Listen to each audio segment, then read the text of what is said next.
Welcome to Paranormal Palace Radio, where truth equals reality, and truth is often stranger than fiction.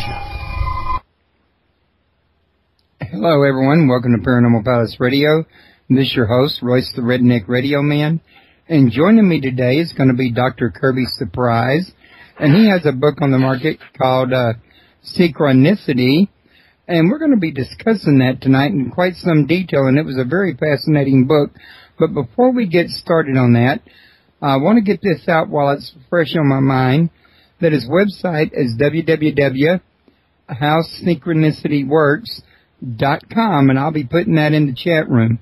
For people that aren't listening here at my site, catching me at, I don't know, YouTube or iTunes or, Shoutcast or wherever, the call-in number is, and let me scroll down to that because I didn't have it right in front of me like I usually do, is 832-632-7904.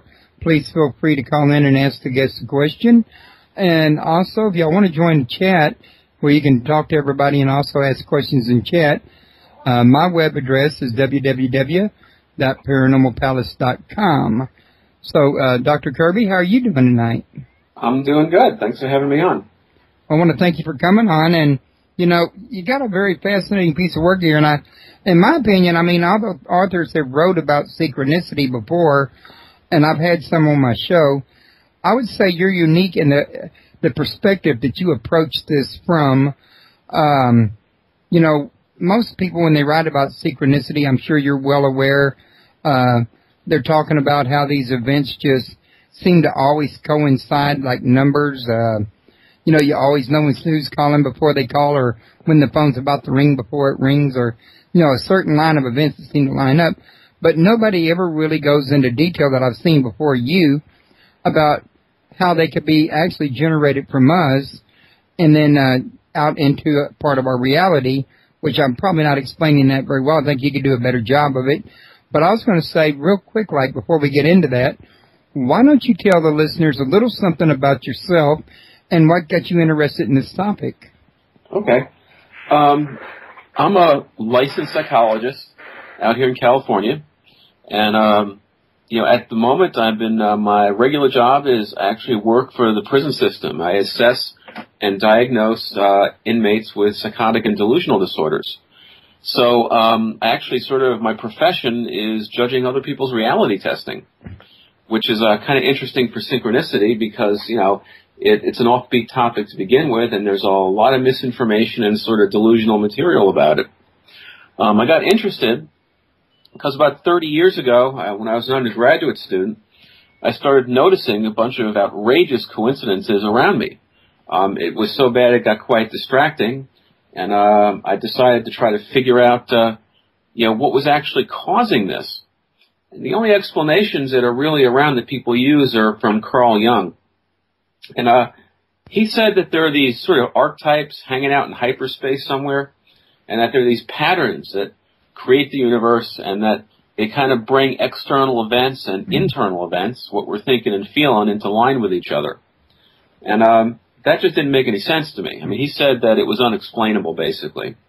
That it's outside of time and space, therefore we can't think about it. The only other explanation for these amazing coincidences are, people say God's doing it. And neither one of those struck me as a decent explanation. So, after seeing a couple of very outrageous synchronistic events that seemed to, be related to what I was thinking and feeling, I, made it my job to figure out how this actually works with a rational, scientifically based, theory. And so I've come up with this book, Synchronicity, The Art of Coincidence, Choice, and Unlocking Your Mind. And in the book, I give people a real explanation for how they work, and tell them basically that you can do it, that you're doing it right now, and that you have the choice about how to create these events. So, that leads to another question, which is kind of jumping the gun if I ask it now, but I wanted to remember to ask you in a minute, though. Doesn't that mean that you could be creating a good reality or a bad one without even being aware you're doing it because you have not chosen to take control? But I wanted to save that thought and let you real quick, explain to everybody what a SE is, or a synchronistic, what synchronicity is, might be better. Okay, synchronicity. Synchronistic events are those really outrageous, strange, meaningful coincidences that happen when you're thinking something and you see an event in the environment that seems to be commenting on what you were thinking. Some people, they'll say, well, I was watching TV and I said something to my wife and the commenter on TV seemed to make some statement related to what we were talking about. Or you're driving down the road and you're thinking about something and suddenly you see a billboard or a license plate that seems to answer a question or provide direction. Or you're just talking about somebody that you haven't seen in 10 years and the phone rings and there they are. Right. Things like that. Okay. And that goes back to the next one because that one popped up while I was listening to you. From what I was hearing you say, though, am I correct in understanding that if I was just running around not even giving it a thought, I could be creating synchronistic events I don't want as well as I do want? Well, the thing is, what I'm saying is that synchronistic events are a mirror. That everybody is sort of bouncing their emotions and thoughts off the environment all the time, and they're being reflected back as meaningful events around us. Now, there's a lot of cultures that, teach their kids to be aware of these type of events from birth, and it's not unusual for them. But in our sort of modern technological society, we tell people these events aren't real, or they're coincidence. They're not important. So gradually people learn not to pay attention to them. The other problem with them is there wasn't a really good explanation before this book about what's actually going on. And anything anybody wanted to assume about what was behind them seemed to confirm itself in the environment. And I'm saying that's because they actually are a mirror. And they mirror everything inside your processing. So they mirror what you're thinking and feeling consciously. They mirror what's going on in your unconscious and even in your spiritual life. And there's no sort of barrier for it. So it's a direct mirroring from the environment. And that, because we have some choice about what we're thinking about and what we're feeling, we have some choice about the kind of events we produce. Now, a lot of the New Age folks, fall into a trap saying that we create our own reality. In fact, that's obviously not true. I mean, if we create our own reality, I wouldn't be paying my taxes and I wouldn't have had to buy my cell phone. I would have just made it appear. What actual science is telling us, though, is that we influence reality. You can actually change the events around you by about 3 to 5%, which is actually quite a lot over time. So with synchronistic events, you're mirroring your thoughts into the environment, and if you understand the limits and sort of the sane way this is working, where you don't go overboard into delusional systems or make strange assumptions about what's happening, you can actually have a lot of fun with this because this is normal. Now, you alluded to the fact that we might be creating these all the time, which is exactly what happens. Everybody is doing this all the time. It's a natural, innate trait, not only to humans, but from the research to most mammals. What you're looking for shows up a little bit more often in the environment around you. And, there's both neurological explanations and physics explanations for this. But, the research is pretty certain that we actually change our environment. Okay. Well, also I was wondering, and this one here may be way off base, but it popped into my mind while I was reading it. Is there any kind of similarity between us mirroring SEs and the Secret? I'm sure you heard of The Secret. Oh, yeah. Well, there's similarities in that, people tend to want to use whatever they can for an advantage in the environment. The Secret is sort of the fantasy version. The Secret is sort of notorious for not coming through for people because it overestimated the amount of influence we have. The sort of promise of The Secret is that, if you learn the law of attraction, you'll be able to attract money and fame and beautiful women or whatever else it is you want. Well, I'm saying this is sort of the reality of it is that we have about a 5% influence over what we run into and, what happens to us. And that that 5% can be very substantial over time, but, it's got to be applied properly. Now, in The Secret, they talk about a law of attraction. And I view the law of attraction like I view Jung's archetypes. I think it's a ridiculous notion. The universe doesn't do this. We do this. And it's not that we're attracting stuff to us like we're putting out a gravitational field, but we're choosing with our thoughts and emotions to change the world around us or our position in it a little bit. So, it's not the universe doing things for us. It's us doing things for ourselves. Okay. Well, getting back to this one now, because I set up some things after reading that I don't usually do that had caught my interest.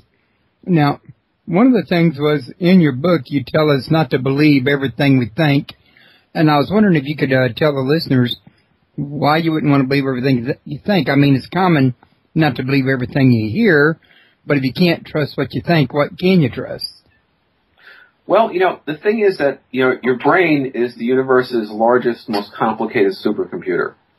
I mean, the brain in your head is more powerful than all the computers on the planet combined. And its job is to match patterns and run simulations. And most of it's automatic. You never become really aware of it. But, its job is to pretend, to think about what might happen if and what's going to happen if I do this. And all of that is just thought. And your job is to choose, what you're going to act on and what you're going to believe. Would you mind if I told your listeners one of the stories in the book that give an illustration? Sure.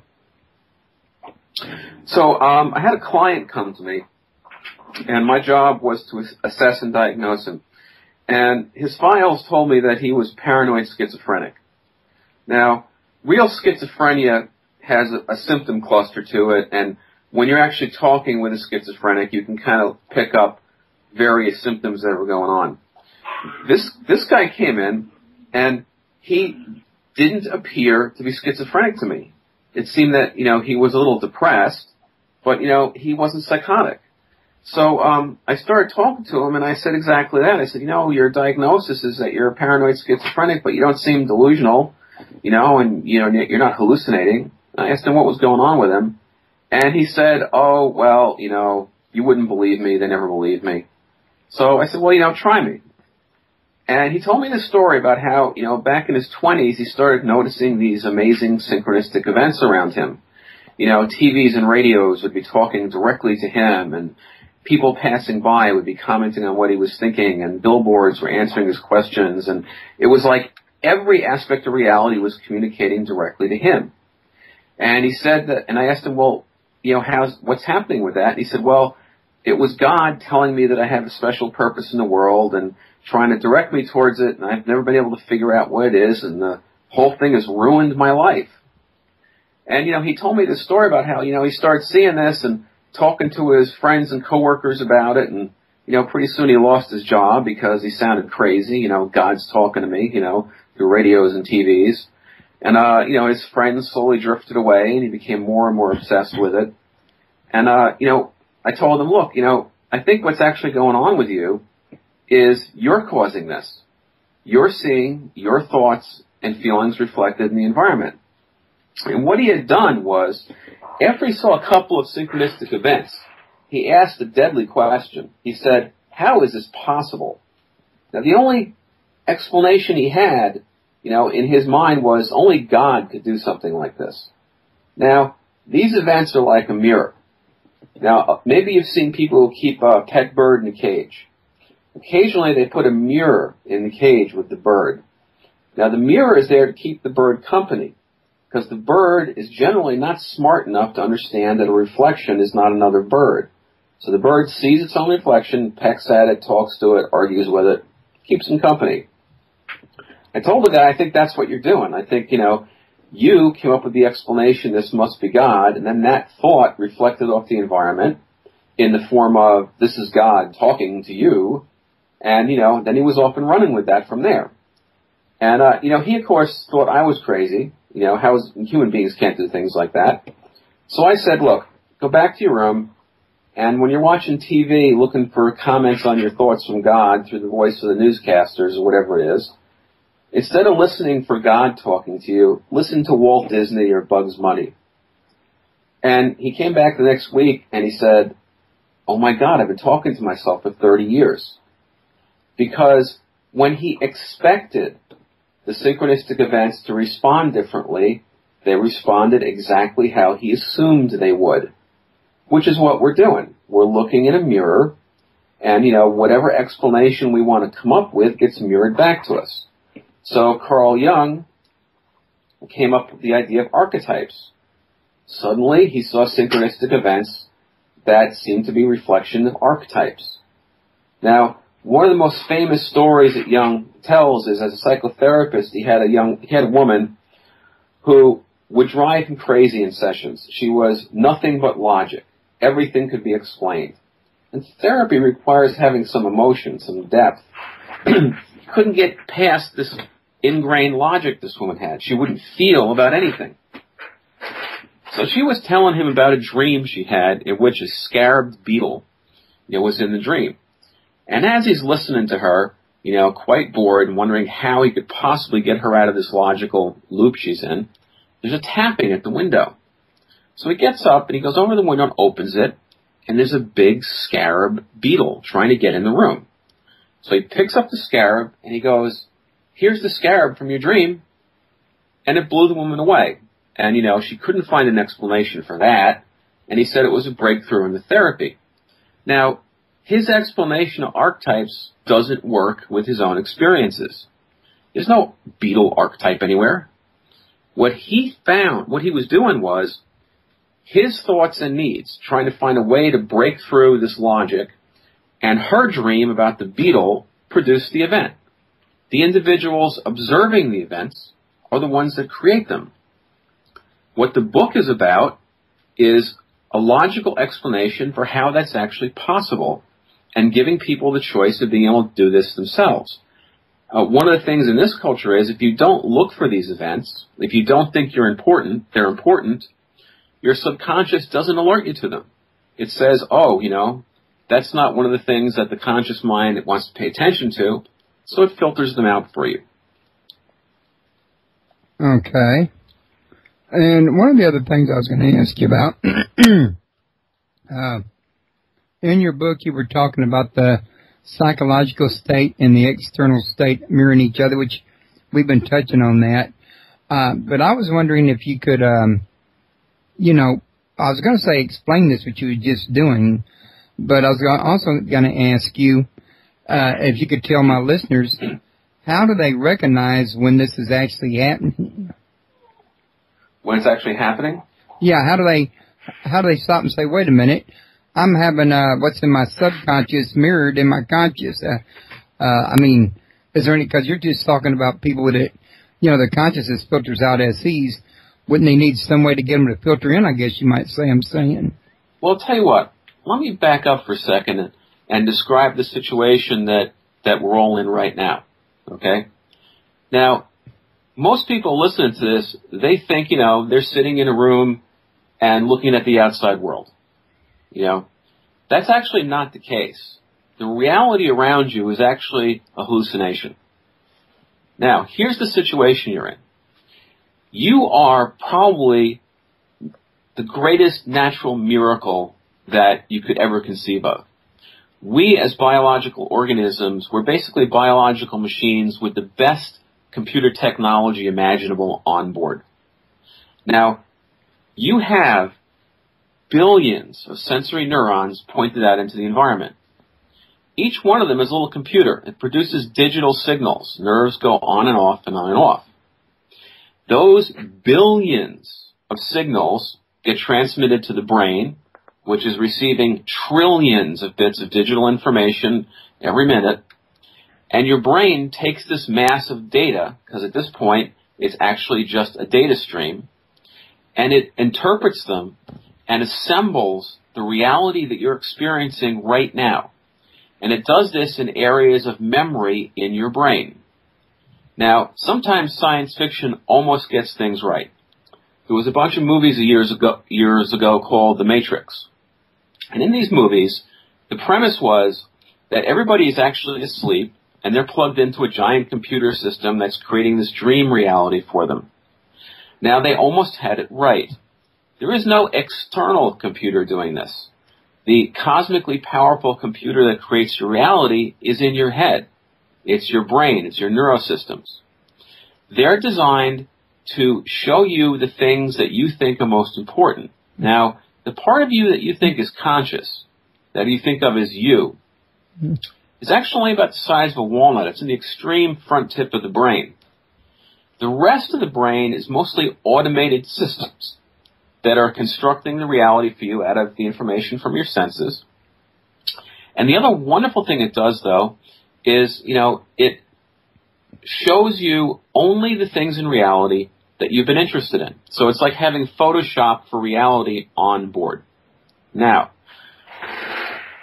we evolved to have one special skill. We're pattern matchers. We outthink everything in the environment around us. If you were to see the millions of times more information that is out there than you're actually receiving, you'd be overwhelmed. What the brain does is it keeps track of what consciously you've been looking for. Patterns that you have been interested in, it enhances for you. Patterns that you've said are not important, it deletes. That's why sort of when you drive to work in the morning, you don't remember every car and every license plate on the road because it doesn't have any emotional importance, any valence for you. Things that are not tagged by the conscious mind as important never make it into memory. Never happens. So these automated systems in the brain are constantly being vigilant for the patterns that it thinks you're looking for. It deletes most of the stuff around you automatically and enhances and fills in patterns that it thinks you're looking for. Now, part of the secret of synchronicity is the synchronistic events are patterns that are based on information your unconscious is processing. You alluded before to the fact that often synchronistic events aren't all good. That's absolutely true. If someone has been traumatized, they've got things in their life they're trying to work out that are rattling around the unconscious still, those patterns will tend to be projected into the environment as well. So, you might have seen people around you that they run into the same bad situation in their life over and over again. What happens is the things that you're most concerned with, that you're most worried about or most hopeful for, show up a little more often in the environment. Part of that is that the automated systems in your brain are showing you and highlighting patterns that are already out there that you would ordinarily miss. And part of it is you actually do change the environment about 3 to 5%. So, your situation is you are the universe's most powerful known computer system. And this computer system is at your command. Synchronicity, the ability to create these external coincidental events, is already running. You're already doing it. Everybody walks around in clouds of synchronistic events all the time. So, for instance, with a show like Paranormal Palace, occasionally you may have had guests on that have extreme views that seem a little over the top. And when you talk to them, they seem rational, and you wonder, well, how can they actually believe this? Well, like that schizophrenic client, people project how they believe the world is out and see reflections coming back of how they think about it and mistake those for reality. That's why everybody's religion seems to be the one and only, because what they believe is what they see in the environment. Part of it is that the way the brain interprets reality, and part of it is you're actually mirroring out and changing the event structure a little bit. Okay, now I just got to ask at this point, out of curiosity, how would that work with, say, people that believe that we're being visited by extraterrestrial life? Well, I don't know what to say to that because I have my own bizarre, assumptions about that. One is that the stories about extraterrestrials don't make a lot of sense, in a lot of ways. I keep track of the conferences they have every year where scientists get together and try to work out faster than light travel.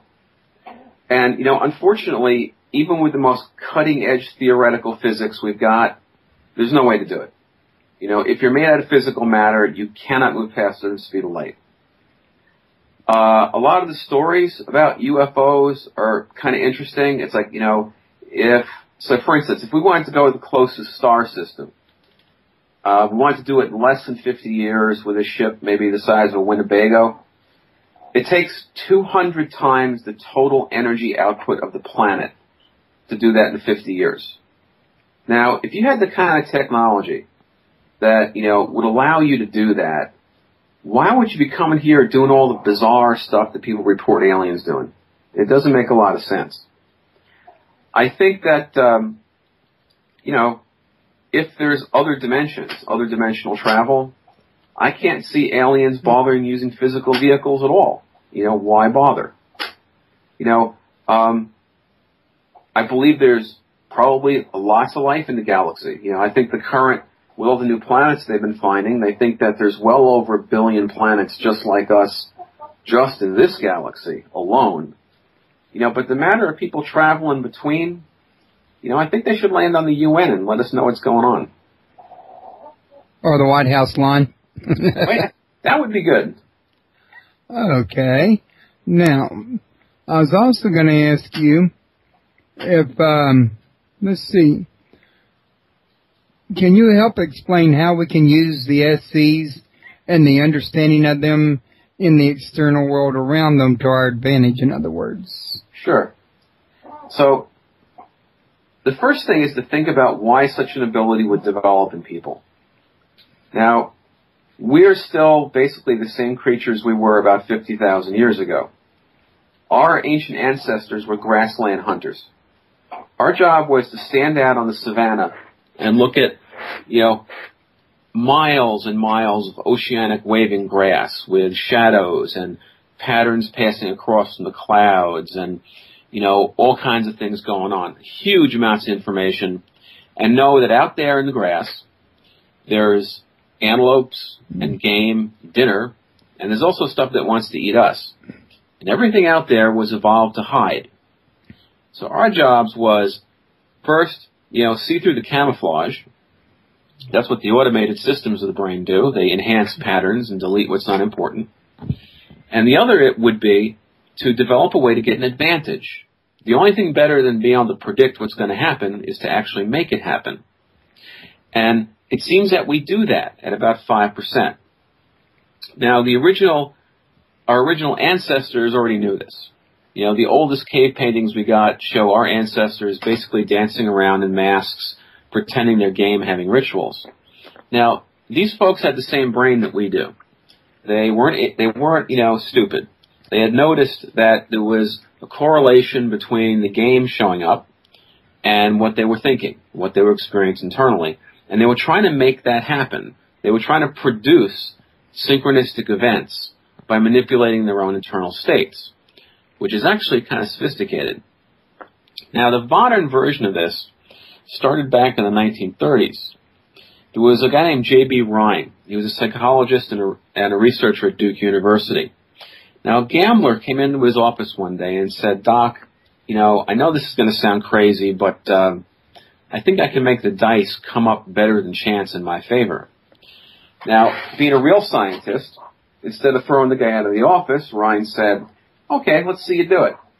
So they broke out a set of dice and some notebooks, and they made the guy toss the dice 100 times, and he averaged it out.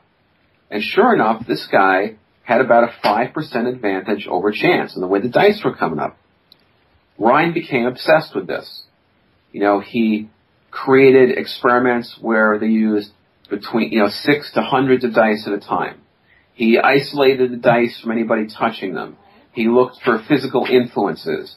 And he found over and over again that people had a 3 to 5% power to change the randomness events depending on how they were focusing. Now that's amazing enough already. Then he found out that something even stranger was going on. So let's say you give somebody 100 dice, and you tell them to make the number 6 come up more often than random, and you tell them, toss these 6 dice 100 times. He kept track, and he found out that at the very beginning of these long experimental dice tosses, people had a very high ability to make the numbers come up the way they wanted. About 20, 30 tosses in, though, that ability dropped down to normal, to random again, and a little bit further in, they actually found people were producing less events than they were aiming for. Towards the end of the experiment, the ability comes back. Towards the very, very end of the experiment, it's as high as it was in the beginning. And what he figured out was that it was reacting to the person's mood. At the beginning of the experiment, people were interested. It was exciting, it was new, it was fun. They were paying attention.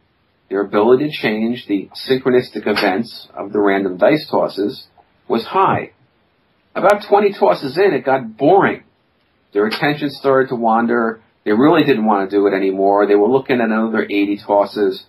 Their negative mood and their lack of attention depressed the number of non-random events they were aiming towards. So the bad mood made things happen less.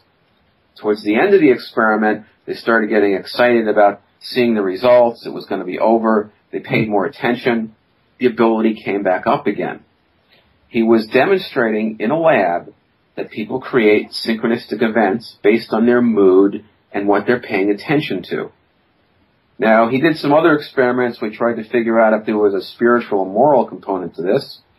So he took a bunch of preachers and a bunch of gamblers and faced them off against each other on these dice contests, and found out that the ability is the same, whether or not, you're a man of God or whether or not, you're a hoodlum.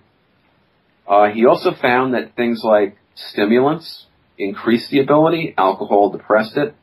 He was looking at something that was dependent on the thought processes of the brain that was following people's mood and attention. What I'm saying is that people do this automatically. You can't turn making synchronistic events on or off. It's sort of a natural broadcasting system that's always going on. Right now, you are producing coincidental events in your environment all the time, depending on your mood and what you expect to happen. So the book is about giving people the choice about doing this. Now, the practical aspect of this, like our hunter, who would have 5% more antelope show up for him, is that in your life, you look for the patterns that you want to happen. You expect more of what you're looking for. And then you get a little edge. You get that 5% actual edge in the environment. And then you see more patterns of opportunity that you would have missed that were always there anyway. So the synchronistic events give you your edge, whether you're a hunter in the ancient world or whether or not you're job hunting or, looking for anything in particular in the modern world. The other way to understand this is you're going to get whatever you focus on and whatever you expect, because that's the patterns that you're reflecting and the patterns that your brain is enhancing for you. So if you're trying to succeed in your life and you keep focusing on what's keeping me from getting this, well, it's a direct mirror reflection. What you get is synchronistic events that tell you why you don't have something or that confirm that you don't have something. So to use SC in the environment to get what you want, you, like a hunter, you go out and look for the patterns that you actually want. Not how to overcome barriers, not, how to change your life. You go out and actively seek what you really want. And the SC will reflect that back to you and give you a little bit of an edge in the environment. Okay. Now, moving right along, this next one, I think you really already answered it. I was going to ask you to explain what kind of events around us, understanding SEs helps us to change, but I think you was pretty well covering that in that last one.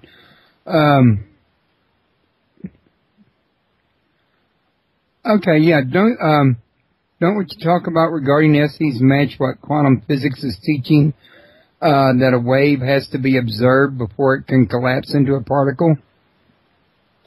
I really don't think that's true. I think that matter and energy around us has its own existence. I would say that string theory currently almost supports this. I mean, what I'm telling people is an explanatory fiction. It's an explanation that takes everything that is known, that's verifiable, and then takes it a little bit further. What string theory is saying right now is we've discovered that the universe is a whole lot stranger than we ever imagined it might be. Now, it used to be that science would talk about, clairvoyance and mystics and people talking about alternative realities as basically ignorant or crazy. Well, it turns out that science is not laughing anymore. We solved unified field theory back in the late 90s. And what it told us was that we're actually living in an infinite amount of universes, each one a probability slightly different than ours, in the same space that we're living in right now. We found out that instead of 4 dimensions, just physical reality has 11. Our universe, they're saying, rides on a very thin membrane, quantumly thin membrane of which all the reality we see is projected. And that we're not the only one. There's actually an infinite amount of them in the room with you right now. Now, what I'm saying with synchronicity is, and by the way, they used to have a joke, people used to joke about, infinite probabilities, that means that Elvis is performing in Vegas right next door, right? Well, it's not a joke anymore. The world's leading physicists are now telling us there absolutely are universes in the same space with us where Elvis is still alive and performing in Vegas. Because there are so many of them that every possibility is there. What I'm saying with synchronicity is that we exist in more than one probability at a time. Now, everybody has seen bad science fiction shows where, in the last season when the writers are out of stuff to do, they start pulling out parallel universes where the evil twins are, and they start jumping back and forth. That idea is that you exist only on one membrane at a time, and you can jump to the one next door and back again, like you can create a doorway. What I'm saying is that's sort of like flat earth thinking. In reality, each one of us exists right now in a huge range of probable universes. So, probability that I'll pick up a glass of water right now and take a sip is a very close alternate reality. An alternate reality where I become president next year might as well be light years away. In astronomy, we measure distance in time, light years, because time and space are inseparable. There are dimensions where distance is actually probability. More likely things are closer. Unlikely things are far-fetched, so to speak.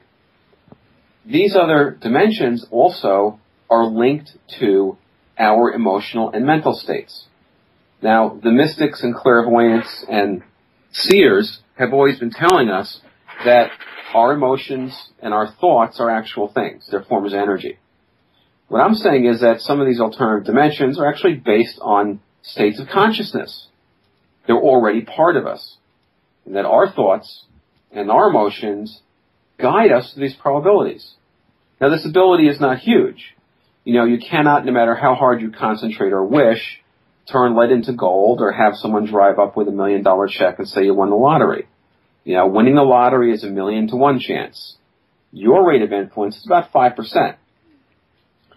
What happens with these amazing synchronistic events is your thoughts and emotions guide you through probability to probabilities where the environment happens to reflect what you're thinking and feeling. It's like a navigational system. If you're aware of this, because you have choice about what you think about and what your emotions are, you can use your internal states to guide you through probability to states that are closer to actually what you want in your life.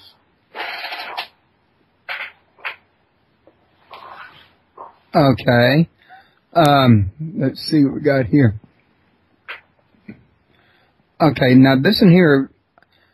These are things that I was thinking while I was reading your book, like the last question that I asked you was. But before I asked the next one, I prefaced just now. I missed one. I was going to also ask you, Is there a possibility that we might think something is an SE, but it's not an SE, kind of like misperceive it? Oh, absolutely. That happens all the time. And how would you know the difference? Well, that's the thing. You don't have to be sure. So what I'm saying is that a large amount of this is your brain automatically highlighting, the patterns that are around you that you're looking for. So, for instance, if you buy a blue Toyota, suddenly you see all these blue Toyotas on the road around you. That's not really an SE. Not really. 95% of that is the fact that you just were never paying attention to blue Toyotas before, so you didn't see them or remember them. But now that you've bought one and that you're thinking about it, every blue Toyota becomes highlighted around you. Your automated systems say, hey, he's been thinking about blue Toyotas. Let's show him every blue Toyota around him. Now, there is probably about a 5% increase in the number of blue Toyotas. Okay?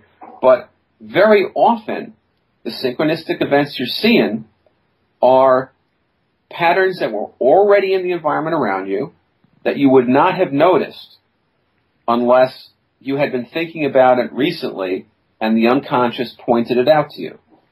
You don't remember things that are not important to you. We're not tape recorders. Some people have had the experience. This happened to me last year. I was driving to work, it was before dawn, and I was really not interested in going to work. So I was driving along the highway, little fantasies that are going on in my head, thinking about stuff. And suddenly, I was 15 miles past my exit. Now, I had been driving normally. I hadn't been speeding or drifting. I hadn't fallen asleep. What happened was we don't remember anything that's not emotionally important to us. If you want to remember something, it's got to have emotional valence, a little bit of a charge to it.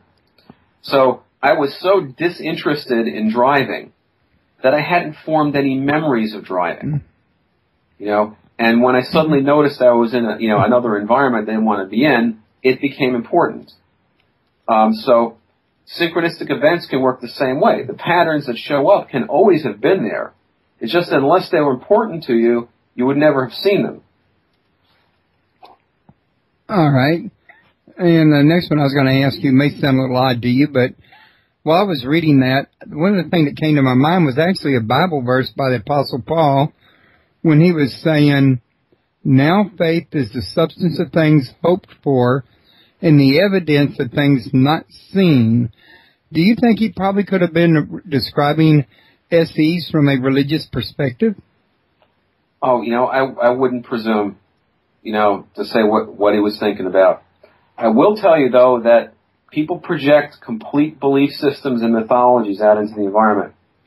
A lot of people that are talking to God are talking to reflections of themselves.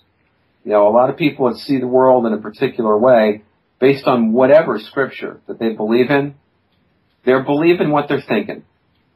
They're looking for it, and it shows up, and they think that's confirmation of the way reality works, and then it's like, okay, that's what I believe. And then they shut the whole process down, and they go with it. Okay, that is true. I was also wanting to ask you, what are the dangers of misunderstanding an SE? Well, there's no dangers in misunderstanding at all. SE are just information. They're just patterns in the environment. They're not dangerous. If you pay attention to them, they happen more often. If you become obsessed with them, they become spectacular in their scope. But they're not cause and effect. They're not going to cause you to win the lottery. They're, not going to cause anything bad to befall anybody. There's no more, danger in synchronicity than there is about being mistaken about, something somebody said about on the news. They're not physical events. They're based on meaning. They're based on the way you interpret things. And as such, they can be right, they can be wrong, but they almost never know more than you do, because they are you. Okay. Now, I read about in space and M space in your book, and I was hoping you would take a minute to kind of describe these two spaces to the listeners. Okay. I apologize ahead of time for giving you a a short and down version about something as long and complex in the book. So, one of the sort of grade school questions has always been, well, if there was we know the Big Bang formed the universe and time started at that point, what came before that? Well, it turns out they sort of figured that out. Our universe, that membrane, that bubble membrane I've been talking about, if you picture it as a soap bubble floating in a room, that bubble is expanding at the speed of light, and, it's floating in something, and that something is called M space. It's another set of dimensions that surrounds and permeates and supports physical reality. That space is sort of eternity. There's no beginning, there's no end to it, and our bubble sort of rides around in that. And they believe that there are other universes, other bubbles in that space, and that these other probabilities are in that space. And that space is literally timeless. It encompasses all of time and space. Now, metaphysically, I sort of liken that to what people would call astral or emotional space or consciousness. Now, there's another set of dimensions out further than that encompass that, which they call N space. Now, N space is sort of all of time and probability curves back on itself into a single moment. Everything. Eternity in the present moment.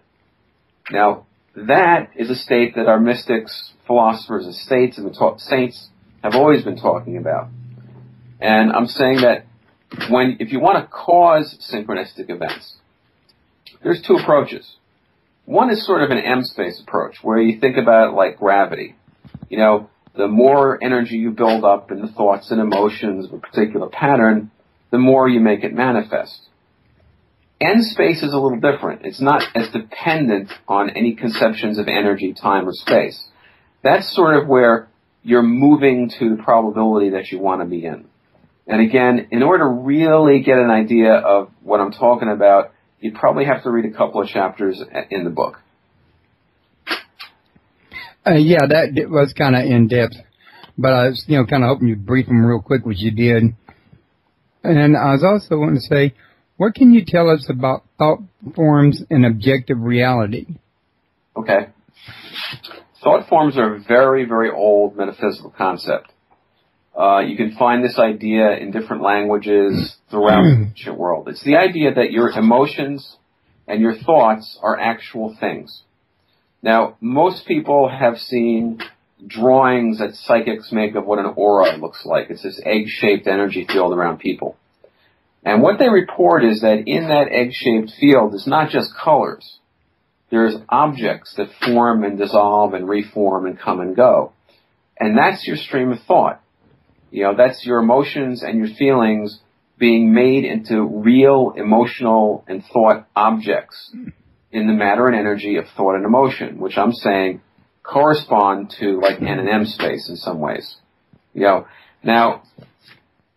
I'm not a clairvoyant, so I don't see them that much.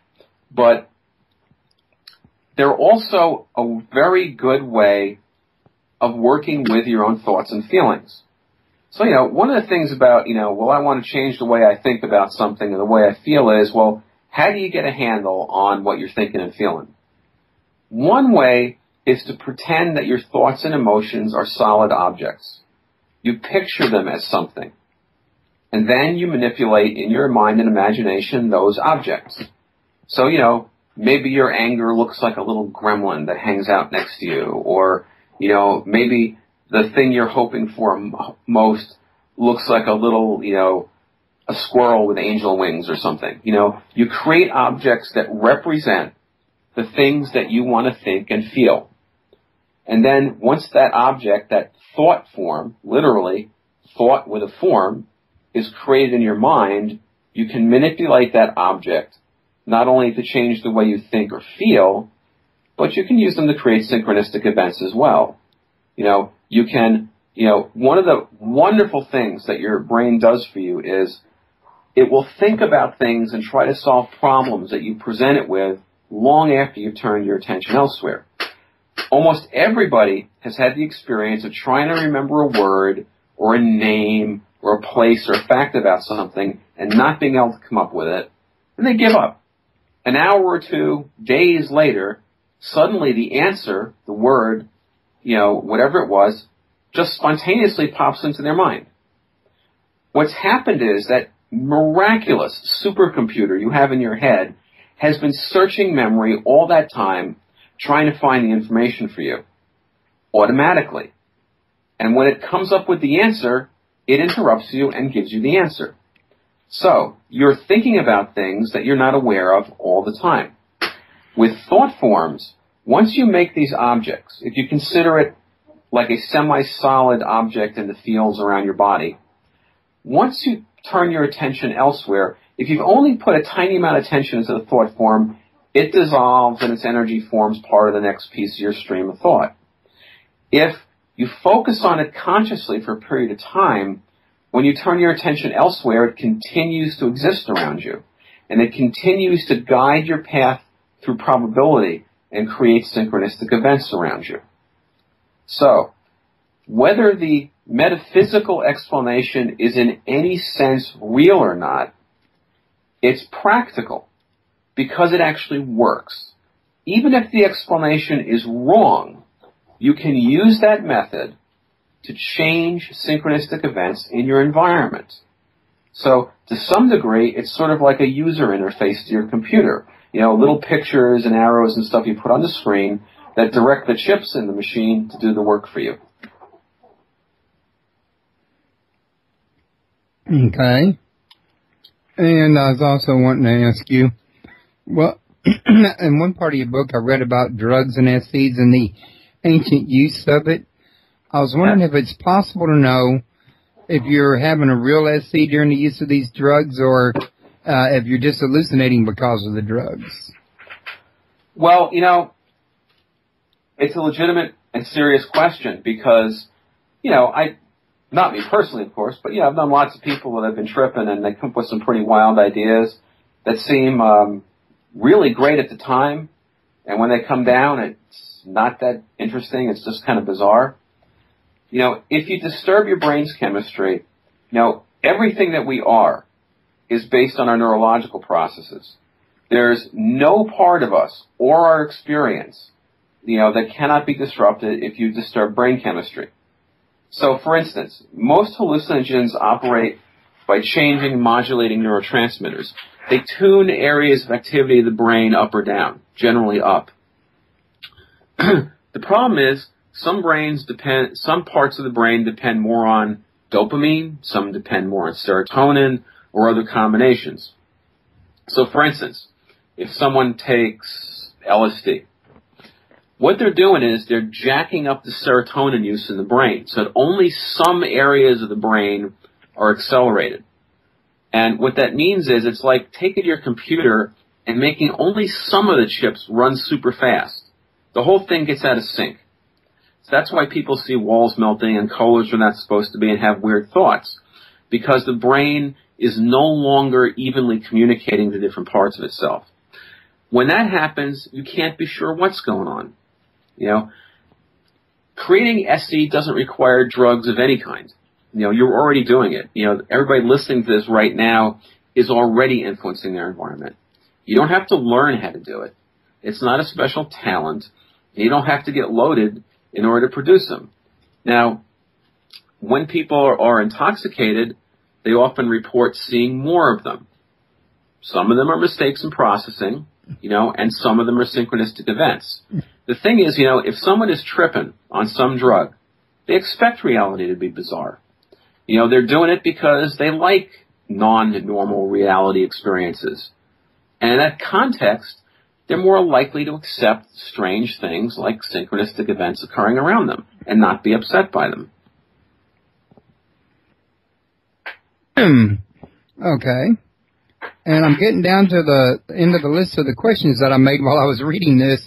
And usually I don't make a list of questions for my shows. I usually do it by year.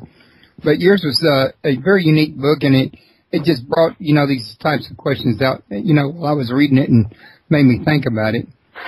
Tell us about heralding SEs. Well, SEs are really strange because the patterns they produce will be whatever it is you look for.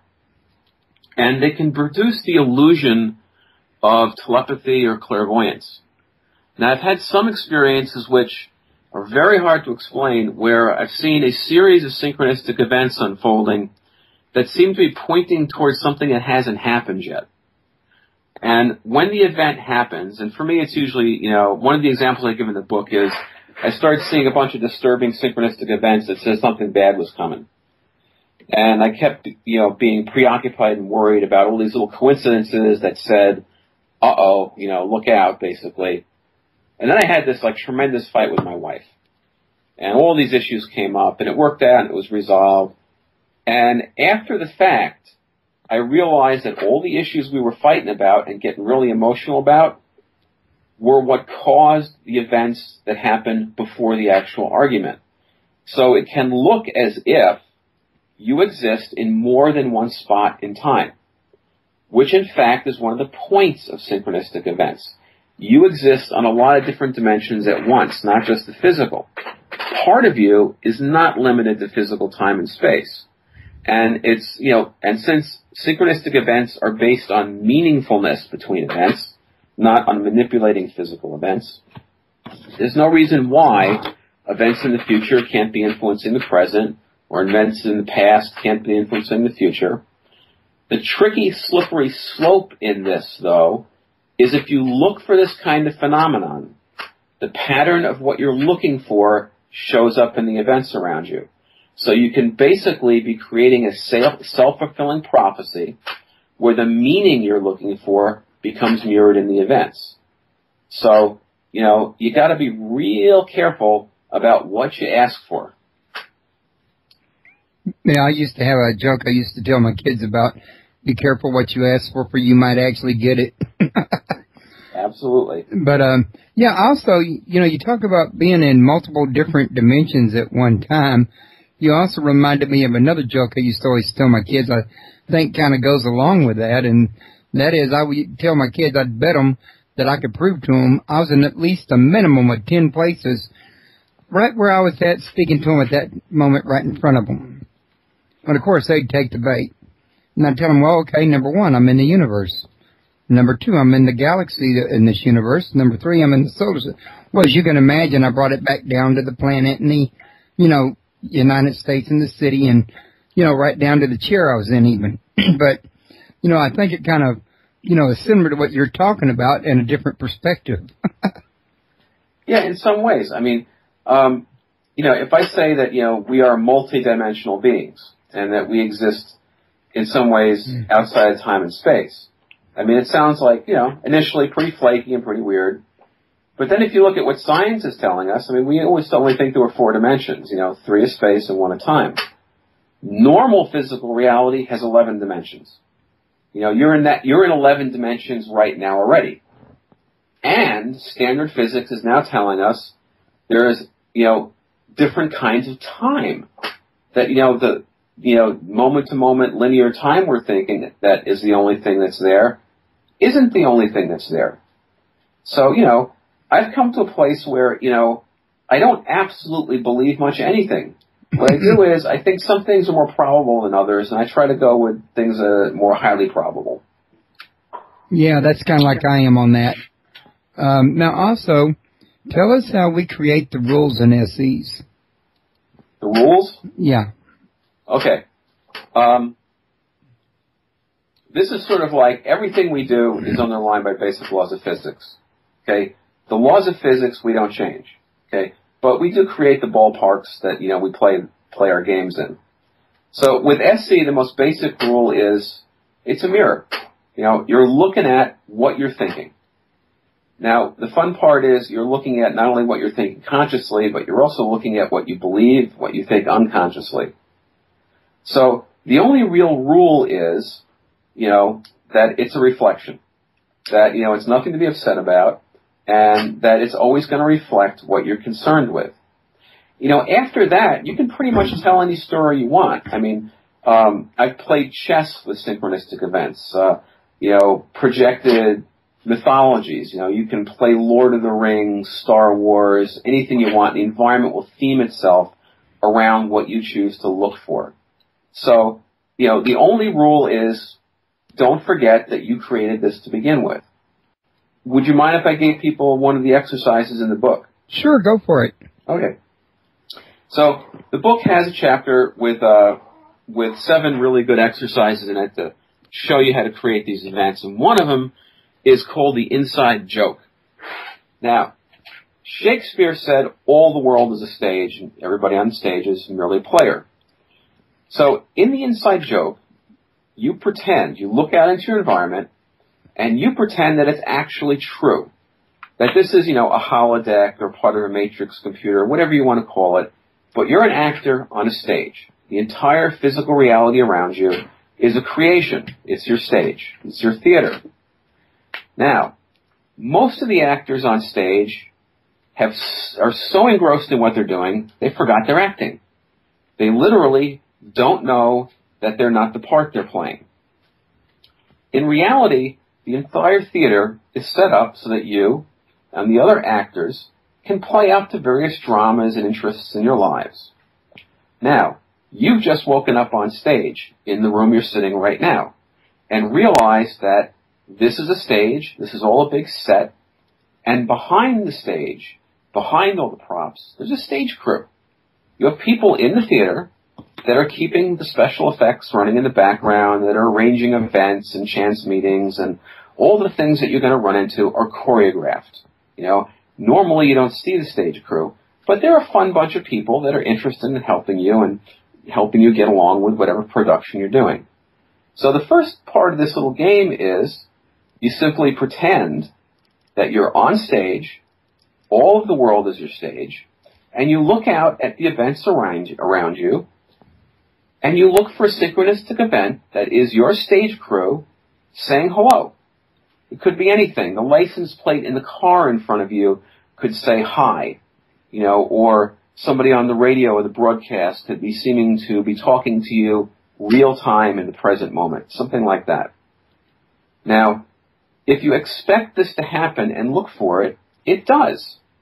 And the fun part of this for me is I give this exercise out to people, and within a few weeks, some portion of those people get back to me and go, wow, this is really amazing. I never realized that, angels ran the universe and were to help me, or that, UFOs have technology arranging the universe, or they're all excited about something. And I go, no, dude, wait a minute. You remember when we set this up? You created this. You made the assumptions. And they go, oh, because people get lost in the mythologies they create. So, synchronistic events will behave towards you as if they're intelligent. Like you can have conversations with them, because this is you. This is your unconscious. That 90% of the brain that you're not aware of, those automated systems, they're alive. It's you. It thinks. It reacts. It's trying to communicate with you. One of the amazing things is, people that pay attention to their dreams learn to use their dreams as a way of talking to their unconscious. The more you pay attention to dreams, the more they show up. The unconscious says, wow, the conscious mind is interested in communicating. Okay, let's give them some more dreams, more information, some more messages. Synchronistic events are exactly the same way. They're like dreams that are occurring in your environment. Your unconscious is showing you the things that it thinks you're concerned with. And you can start requesting different patterns. And like I said, it's to the point where, if you want to play Ulysses, you can cast yourself as the character and look for the plot to unfold around you, and it will. It happens in the context of meaningful coincidences. And it's got no effect on your actual reality whatsoever. It doesn't have to mean anything. It doesn't have to be significant or cosmic in importance. It can just be a whole bunch of fun. Alrighty. Now, I was also wanting to ask you, if you're going to be having any new books coming out, or any workshops, conferences, or anything you'd like to share with the audience. At the moment, I'm too busy promoting this book. It's only been out about a month to worry about the next one. I announce, if there's going to be book openings or events, usually on my website on howsynchronicityworks.com. And people can also go there and leave their own stories and questions, and I try to comment or get back to people, through that website. Okay. Now, I also meant to ask you if you had any, because we've been going about an hour now. I was wondering, did you want to continue to go, or do you feel like you've already covered everything, or how did you want to do that? Oh, this is my favorite topic. I can go for a long time. We can go until you feel we're at a good stopping point. Okay, because I was asking, I haven't heard anybody call in yet, and I hadn't seen any questions in the chat room, so that's what I usually go by when I make the suggestion. But I've run out of questions, but we could try to wing this from air, or we can call a wrap, whichever way you want to do it. Well, if you're not getting any questions in the chat room, maybe we're done. Okay. Well, listen, I tell you what, it's been a very interesting show, at least for me, and I definitely enjoyed your book. And I want to thank you for coming on to the air, and I plan to use your information and contact you tomorrow with that other guy's info that we talked about before the show. And I was kind of hoping that you wouldn't mind coming back in the future. Sure. Love to. Okay, doke. Well, in that case, like I say, since there's not a lot of questions going on, actually a lot of people didn't show up live tonight, and that may be why. Usually we have more live, attendance in tonight, but who knows what's happening. A lot of times you'll get 5 people in chat, but you'll get 6,000 later at YouTube, but who knows. Anyway, I'm going to go ahead and call a wrap on this one here for now, especially since my voice is cracking. And I plan to try to invite you back in the future. What I'm going to do is probably start airing my show at future time at 7, since my voice seems to crack later in the evening. And thank you very much, and we'll be in touch with you. You have a good night. Thank you. Bye-bye. Bye-bye. Okay, everybody. I wanted to also remind you once again that his website is www.howsynchronicityworks.com. And don't forget to visit my friends at the other radio networks, if you get a chance to, or my other friends at the social networks. It's in the navigation menu right over here on the left. Well, I moved up, but here it is. Friends, it's under Other, toward the bottom of the navigation menu. And the people that we got listed over there right now as friends of mine are Alien and UFO Community.ning, Supernatural UFO, and United Paranormal International.ning. And also, I'm the South Texas director at United Paranormal International, so I'm easy to reach over there, and I take messages. Oh, Leslie, I'm sorry. I let him go before I got a chance to ask him. I didn't see that till just now. I apologize for that. And the other radio shows that I'm recommending is UKPN Radio, JimHarold.com Radio, and Grading and Report. Their links are on the banners on the page, so you can just click them rather than try to remember them. And I also wanted to remind everybody to come back tomorrow night. We're having a show, Aliens and the Antichrist, with John Myler. I usually don't do that, but this guy was only available on a Wednesday tomorrow and was not going to be available in April, and I was kind of booked up there. So, thank you very much. I'm going to call this here a wrap, and in somewhere but July or August, I may be moving my show back to 7 to help accommodate my voice. Good night, everybody.